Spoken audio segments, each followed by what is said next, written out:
Mheshimiwa Naibu Spika, kwa ruksa yako naomba pia nimshukuru Mheshimiwa Rais wa Jamhuri ya Muungano wa Tanzania Daktari Samia Suluhu Hassan kwa kuisaidia timu ya Simba Sports Club kuingia katika fainali ya mashindano ya CAF.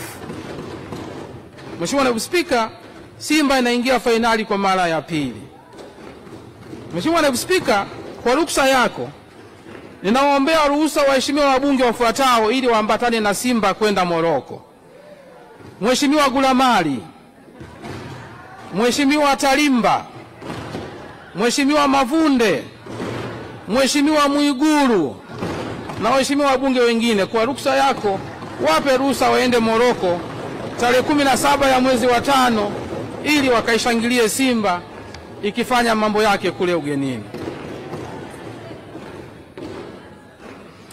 Mheshimiwa Naibu Spika, katika mwaka wa fedha 2025-2026 wizara, taasisi zake na muhimili wa mahakama itaendelea kuboresha utoaji wa huduma za kisheria na utoaji haki kwa umma.